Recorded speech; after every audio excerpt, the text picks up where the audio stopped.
선크림을 잘 사용하는 방법이 중요한 거지 발라야 되느냐 말아야 되느냐 이거 단편적으로 생각하시면 안 됩니다. 영상 보시다 보면 내가 선크림을 잘못 사용하고 있네 이렇게 이해하시는 분들이 생기실 겁니다. 제일 흔히 하는 필승은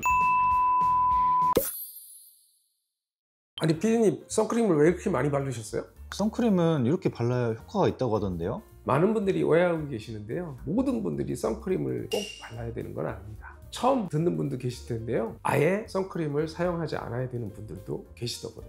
영상 보시다 보면 내가 선크림을 잘못 사용하고 있네 이렇게 이해하시는 분들이 생기실 겁니다. 오늘 이 영상을 끝까지 보시면 선크림을 어떻게 사용을 해야 되는지 올바른 사용 방법을 아시게 됩니다. 사실 선크림은 중요하다는 건 다들 아는데 평소에 귀찮다는 이유도 있고 한두 번 바르다가 안 바르시는 분들도 많잖아요. 선크림은 그래도 무조건 발라야 하는 거죠? 선크림은 사실은 어느 상황 어느 때에 필요한 것이 항상 바르고 365일 살 필요는 없는 거죠. 선크림을 잘 사용하는 방법이 중요한 것이 발라야 되느냐 말아야 되느냐 이거 단편적으로 생각하시면 안 됩니다. 우리 자외선에는 UVA와 UVB라는 두 종류의 자외선이 들어오게 됩니다. 그 UVA는 피부 깊숙이 침투를 하는 자외선이고요. UVB 같은 경우는 오랫동안 햇빛에 노출되면 홍조가 생기거나 열성 화상을 입게 만드는 그런 원인으로 작용하는 자외선이 되겠습니다. UVA, UVB가 그럼 인간한테 해만 미치냐? 아니죠. 자외선은 인간한테 항상 필요합니다. 광합성이라고 하죠. 백인들 보면 햇볕만 나가면 매일 나가서 다 벗고 눕잖아요. 이 비타민 D를 형성해서 골다공증을 예방해 줄 수 있기 때문에 자외선을 100% 차단하고 살아서는 안 되는 거죠. 필요하지만 너무 과도해지면 여러 또 피부에 문제를 일으키기 때문에 줄여주는 방법으로 선크림을 사용하게 되는 거죠. 그러면 이런 사람은 진짜 선크림 바르면 안 된다, 그런 경우는 어떤 것들이 있을까요? 한 3가지 정도 될 것 같은데요, 이런 분들은 조심해야 될 것 같습니다. 일단은 선크림을 발라서 테스트를 좀 해보시는 거죠. 얼굴에 하지 마시고 피부 같은 데 바르셔서 발적이 난다든지 가려움증이 생기다든지 두드러기가 발생하는 경우도 있거든요. 그런 제품들은 안 쓰시는 게 좋고요.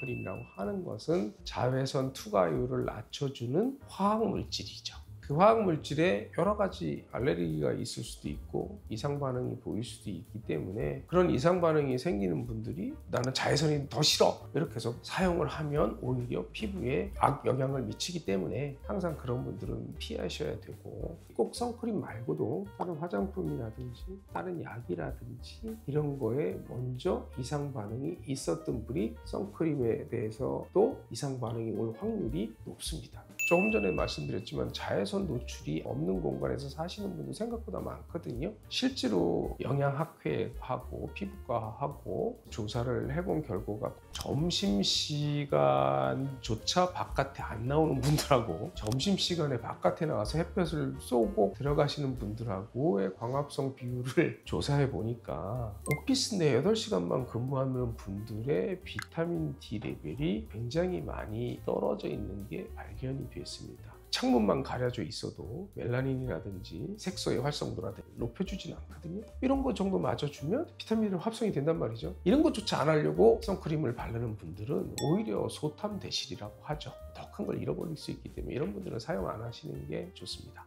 실내에서 오래 계시는 분들은 그럼 오히려 피부가 무겁게 느껴지거나 번들거리는 경우가 좀 있겠네요. 오히려 바르면 더 그렇죠. 왜 그러냐면 그것도 회사별 특징이고 화학 자체의 특징인 거죠. 우리 모공은 숨을 쉬어야 돼요.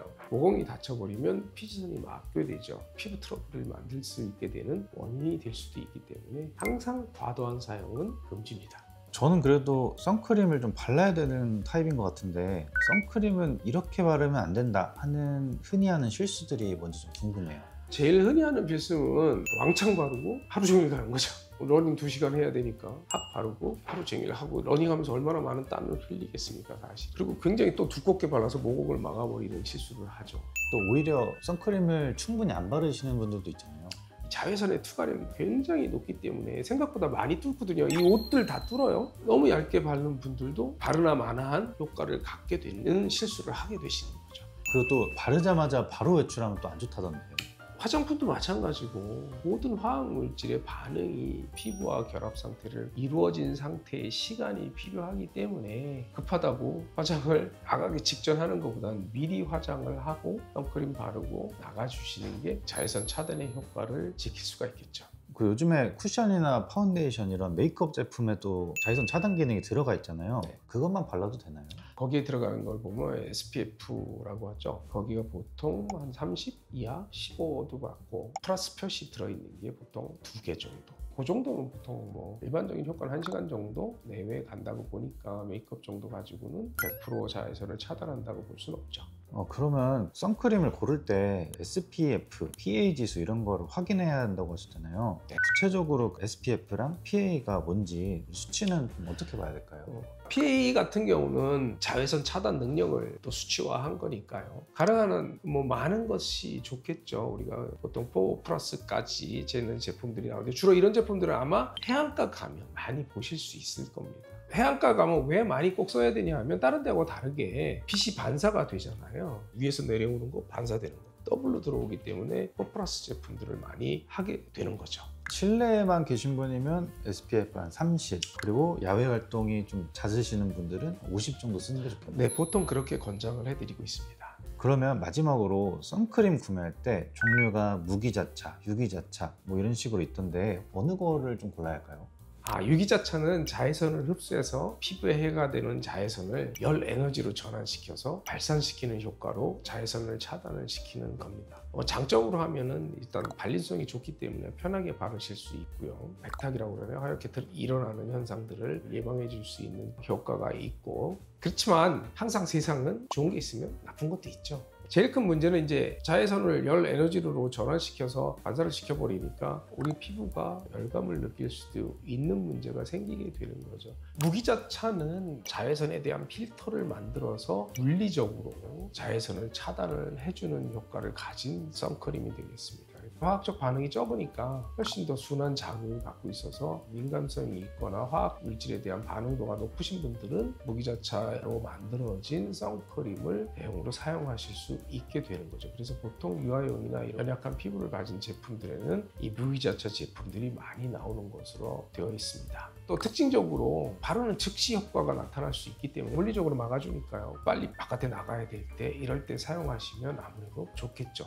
이것도 그렇지만 그런 장점이 있는 대신에 또 단점이 있는 거죠. 일단은 물리적으로 막을 형성해서 막아주니까 백탁 현상이 일어날 수 있는 그런 가능성이 높은 제품이 될 수 있겠고요. 내가 바르고 나서 이게 가볍지 않은 그런 단점이 있을 수 있습니다. 필요에 따라서 골라서 쓰시면 됩니다. 오늘 내용이 도움이 되셨다면 좋아요, 구독, 알림 설정 부탁드립니다. 주변에 나 혹시 선크림 잘못 쓰고 있나 하시는 분이 있으면 이 영상 공유해 주시면 감사드리겠습니다. 실로 놀랍게 하는 팽팽닥터 조민영이었습니다. 감사합니다.